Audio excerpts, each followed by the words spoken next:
बैल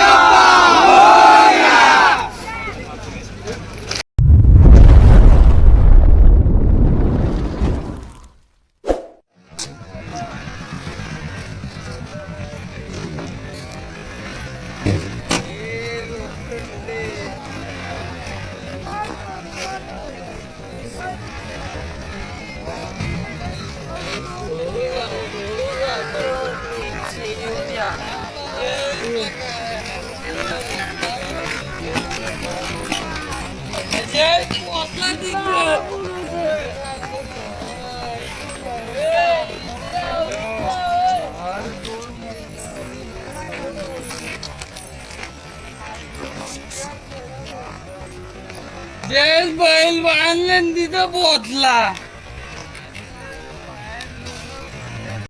आजच्या मैदानातील मोठी बिनजोड पालेगाव अंबरनाथ वाल्यांचा बावऱ्या, त्याच्यासोबत होता 7878 पक्षा मो पनवेल. ज्या बैलानं बिनजोडचं क्षेत्र गाजवलं असा मो पनवेलवाल्यांचा शंभू, त्यांच्या दावणीचा पक्षा. अतिशय चांगल्या मापाचा बैल आणि जातीगोतीचा बैल.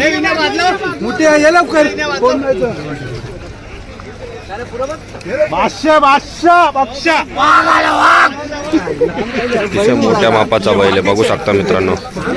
जसा साताऱ्याचा बलमा आहे ना, त्याच तशीच शक्कल वाटते बघा लांबून. ज्या बैलाने अखंड बिनजोडचं क्षेत्र गाजवलं होतं असा शंभू. बिनजोडचं क्षेत्र जे गाजवलं होतं शंभू बैलानं मोह पनवेलवाल्यांच्या, त्याच्याच पावलावर पाऊल ठेवून नवीन वाघ त्यांचा तयार झालेला आहे.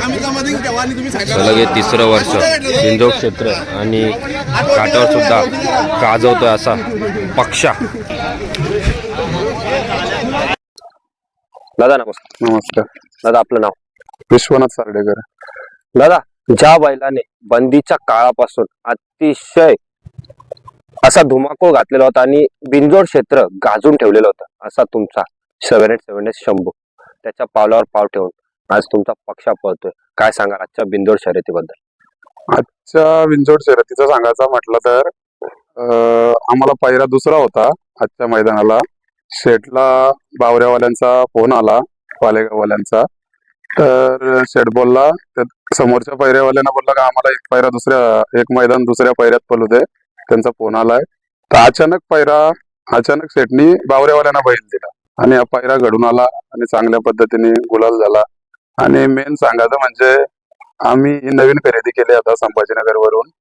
ती आमच्या घरात लक्ष्मीच म्हणता येईल, कारण की पहिलाच मैदान त्याचा आणि त्याच्याच पाठीवर 1 तासात पक्षाचा गुलाल झाला. दादा, आज तुम्ही वेगळ्या पायऱ्यात पळणार होते आणि अचानक तो पायरा तुम्ही कॅन्सल केलाय, त्या मालकांचं काय फोन? नाही, ते आपले घरचे होते, त्यांचा काही विषय नाही. ते संबंध आपले घरचे होते. ते बोलले का तुमच्यावर आहे, तुम्ही बोलले कुणाच्यात पालाचे त्याच्यात पाला, त्यांचा काही विषय नाही. ते नाराज नाही, काय नाही.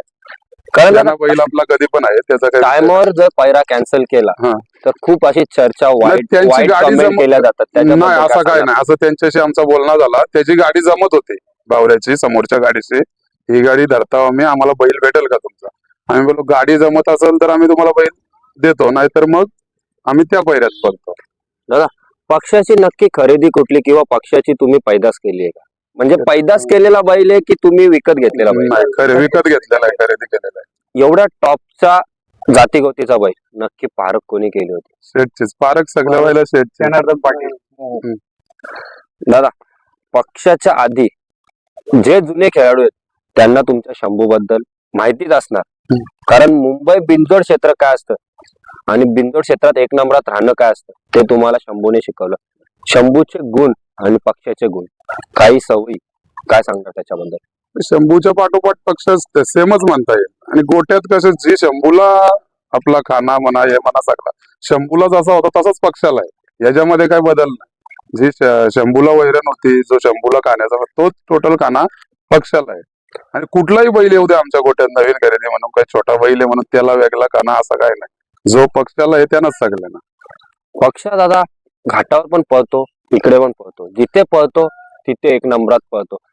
काय सांगणार शिकवणी? घाटावर आमच्याकडे गंभीर नेतृत्व आहे. संग्राम भैया बनकर, कोरेगाव. त्यांच्याकडे बैल गेल्यावर आम्हाला काही इथं घरी टेन्शन नसतं का बैल खराब होईल का बैलाला काही कमी पडेल. त्यांचा आम्हाला भरपूर पाठिंबा आहे. घाटावर गेल्यावर त्यांच्या नेतृत्वावर बैल पडतो. जेव्हा तुम्ही पक्षा खरेदी केला हं. तेव्हा किती जाती घेतलेला बाय? आपण आदात मध्येच घेतलेला. आदात मध्ये बैल घेतणं आणि मोठी रक्कम मोजणं काय सारखे वाटतंय आज? काय ना त्याच्याच पाठोपाठ आपण आदात मध्येच मोठी रक्कम देऊन घेतलाय, आता वासरू घेतलाय तो. पण त्या टायमाला जेव्हा पक्षा तुम्ही खरेदी केला तेव्हा वाटलं होतं का आज आपल्याला पक्षा इथे नेऊन ठेवणार? कारण शंभू नंतर आमच्याकडे बैल होता ना, शंभू आमच्याकडे बैल होता, इंदकेसरी बैल होता ना आमच्या गोट्यावर. आता पण आमच्याकडे बैल आहे पक्ष. आम्ही या वासराला त्याच्याच पावलावर पुढे 100% नेऊ. कारण दादा पक्ष शंभू जो पळत होता त्याचं जेव्हा म्हातारपण आलं तुम्ही त्याला पळवणं कमी केलं तेव्हा कुठेतरी बाळूशेठ पाटील मोह पनवेल हे जे नाव होतं हे खूप कमी दिसत होतं बिंजोड क्षेत्रामध्ये आणि घाटावर सुद्धा.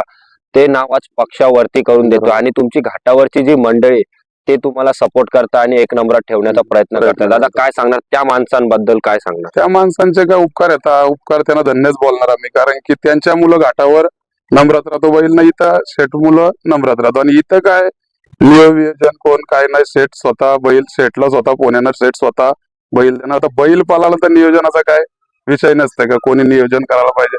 बैल पालाला तर पहिले आपोआप येतात. पहिले आले आले आम्ही बॅग फुटला होतो, आम्ही शेटनी फोन लावले 30-35 मी फोन लावले, आम्हाला बैल कोणी दिला नाही पहिले.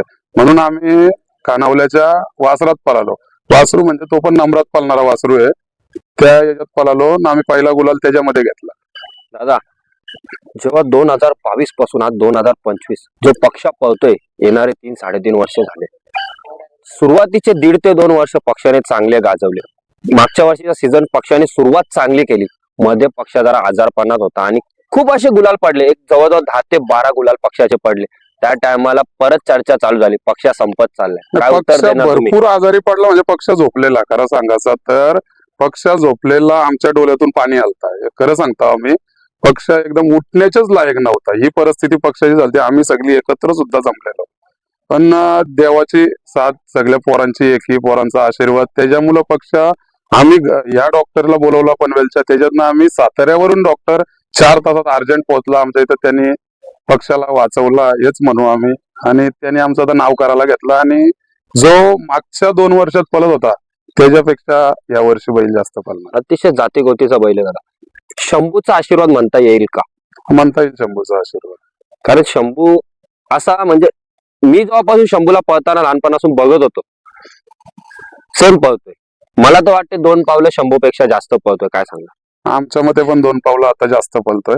पहिले 2 वर्षापूर्वी पळत होता तो पल शंभूच्या खालोखाल होता, पण आता या वर्षीचा पल आहे तो शंभूच्या पेक्षा जास्त पल आहे पक्षाला. जेव्हा शर्यत झाली तुम्ही गोंगाट वगैरे करत नव्हते, पण पक्षा एका जागेवर थांबायला मागत नव्हता. जास्त मार्का बैल वाटत. कसे हँडल करता एवढ्या रागीट बैलाला? पहिले तो शंभू म्हणा तेवढाच मार्गा बैल होता. ते धरण्याचे प्रत्येकाला आता पोरांना सवय झाली, सगळी व्यवस्थित धरतात. अजूनपर्यंत कुठल्या बैलांनी गोट्यात कुणाला मारलेला नाही, कुठली मोठी दुखापत नाही गोट्यात. व्यवस्थित बैल चालतात, त्याचा काही विषयच नाही. ज्या नावाने तुमची गाडी पळते पहिल्यापासून त्याच नावाने गाडी पळते, नाव काय तुमचं चेंज झालं नाही.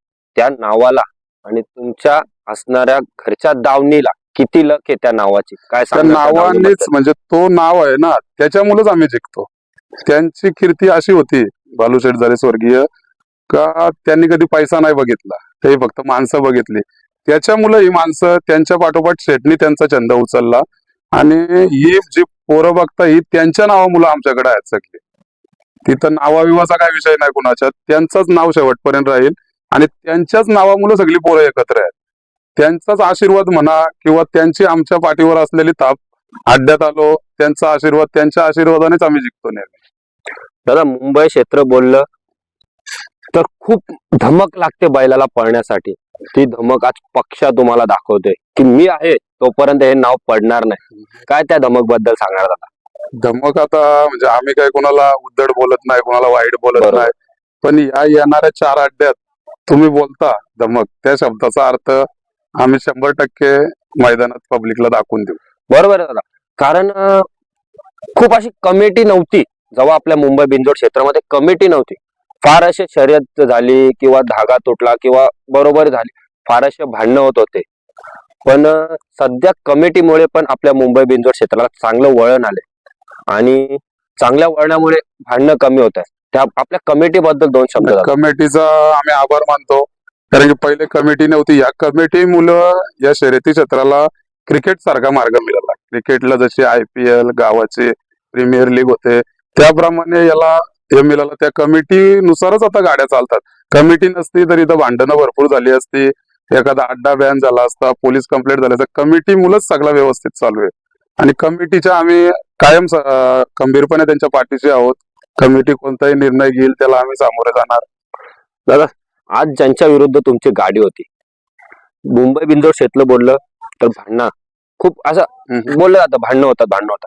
आज पक्षासोबत बावऱ्या पळाला पालेगावचा आणि ज्यांच्या विरुद्ध पळाले तुम्ही, उद्या त्या गाडीसोबत आपल्याला तुमचा पक्ष पळताना दिसणार का? हा, दिसणार. आमचं असं काही ना काही याच्याशी गाडी झाली म्हणून का त्याच्या विरोधातच राहा, का त्याच्या विरोधात जल्लोष करा, असं काय नाही. जो बैल पळल आमच्या हिशोबात, आमच्या बैलाच्या हिशोबात आम्ही बिनजोडच खेळतो. आम्ही जमून गाडी करत नाही. जर बिनजोडच्या हिशोबात कुठला बैल असला आपल्या तर आपण लगेच बैल देणार, त्याचा काही विषय नाही. आणि आपण असा पण नाही का तो कमी पळतोय म्हणून आपल्या मित्राचा बैल आहे तर मित्राला लगेच देणार, असा विषय नाही काय का हा बैल एकदमच कमी पळतोय त्याला नाही द्यायचा, असं काय नाही. दादा, पक्ष मुंबईला पळतोय सध्या, घाटावर कधी पळताना दिसणार? घाटावर आता खूप दिवस झाले घाटावरचा गुलाल पक्षाला भेटला नाहीये. घाटावरचा गुलाल आता कोरेगावचा जो संग्राम भैयाचा मैदान आहे तिथं पक्ष पळल आणि संग्राम भैयाला गुलाल करून देईल. दादा, तुम्ही मैदान पुकारण्याच्याच आधी सांगताय आमचा पक्ष गुलाल करून देणार, दे. एवढा कॉन्फिडन्स आहे बैलावर. काय सांगणार, हे कॉन्फिडन्स कसा आणि काय? त्या पैऱ्याला जर आम्हाला पैरा नाही भेटला त्या मैदानाला मोठा, तर आम्ही घरची गाडी बोलू त्या मैदानाला. कारण दादा, मोठं मैदान आहे बोललं, कोरेगाव बोललं तर मोठं मैदान बोललं. तुम्ही आदत वासरू आहे, नवीन खरेदी, त्या बैलावर एवढा विश्वास ठेवून मोठ्या मैदानात ना, पाऊल आम्ही टाकता. फक्त व्हिडिओ बघून शेटने व्हिडिओ एकदा बघितले. शेट शेटला बोलला, आम्हाला बोलला बैल कसा आहे. शेट तसाच बैल मागवत होता इकडे. आम्ही बोललो आपण जागेवर जाऊन बैल बघू. आम्ही तिथं फेरा काढला, बैल खरेदी केली. शेटला अनुभव आहे बैलांचा. आतापर्यंत यंदा खरेदीपर्यंत 25 तरी बैल बघितली आम्ही. त्यातला हाच बैल शेटला पसंत आला ना, आम्हाला पण तोच पसंत आला. आणि त्यांनी आम्ही रेसेल नाही त्यांनी डायरेक्ट इथं पहिलाच गुलाल केला त्याच्यावर. दादा, नवीन खरेदी केल्यानंतर समोरचा पैरा पण देताना विचार करतो, यांनी आजच बैल आणला किंवा कालच बैल आणला, यांना बैल कसा द्यावा आपण. जो आज तुमच्या नवीन वासराला जो पैरा होता त्यांनी तुमच्यावर भरोसा ठेवला, त्याच्याबद्दल काय तो सांगा? आमचा चेतन ड्रायव्हर पारगावचा, तो आमच्या बैलाचा म्हणजे तो आमच्या बैलाच्याच पाठी असं नाही, बैलाचा सुट्टी मेकर म्हणा किंवा ड्रायव्हर कधी तोच सगळा करतो बैलाचा. आल्यावर तो आज काही कारण असतो त्याला प्रोग्राम आहे म्हणून आला नाही. त्याच्या मित्राचा बैल तो बामण डोंगरीचा. आम्ही बैल बघितल्यावर चेतन बोलला का बामण डोंगरीवाल्यांचा माझ्या मित्राचा बैल चांगला पळता, आपली गाडी पळूया. आम्ही त्याला बोललो तू बोलशील ती पूर्व दिशा, तो बोलला चालेल पळू. त्याच्याने गाडी जमली बॅनरवरच. दादा, थोडा मार्का आहे पक्षा, डुप्लिकेट साताऱ्याचा बलमा, एवढ्या मार्क्या बैलाला सुट्टीला मार्का बैल कसा उभा असतो? सुट्टीला बैलाचा काहीच माराचा विषय नाही. सुट्टीला एक हातात चेतन ड्रायव्हर आमचा धरून ठेवतो. चेतन टेकलकर पारगावचा तो एक हातात बैल धरून ठेवतो. सुट्टीला बैल मारण्याचा विषयच नाही, कधीच नाही. शंभू म्हणा किंवा पक्ष म्हणा, ते आमच्या गोट्याचा गुण सांगता येईल का. आता हा जरी बैल नवीन आणला, इथं जास्त ताण करीत होता, उड्या मारी होता, पण सुट्टीला शांत, सगळे बैल सुट्टीला शांत उभे राहतात. चालेल दादा, शेवटचा प्रश्न विचारतो. एक शर्यत झाली दोघांची, पक्षाची पण झाली, नवीन खरेदीची पण झाली. परत अजून खूप वेळ आहे अड्डा बंद व्हायला, परत एक शर्यत करायचा निर्णय आहे का? आज नाही, आता नाही. आम्ही बैलाला जपतो, बैलाला म्हणजे घरच्या सारखाच जपतो. आम्ही असं 2 शर्यत 3 शर्यत का आपल्या पैशाचा विषय आहे का पैसे जिंकले पाहिजेत असा काय आमचा विषय नाही. आम्ही 2 शर्यतीच्या विषयातच नाही आम्ही कधी. आम्ही बैलाला आराम देतो, लगेच शर्यत जर 1 वाजता झाली तर 1 वाजता आम्ही घरी निघतो. चालेल दादा, इथेच थांबतो आणि पुढच्या मैदानात येणार तेव्हा पण तुमचा असाच गुलाल हो, त्यासाठी तुमचे अभिनंदन करतो. गणपती बाप्पा मोरया.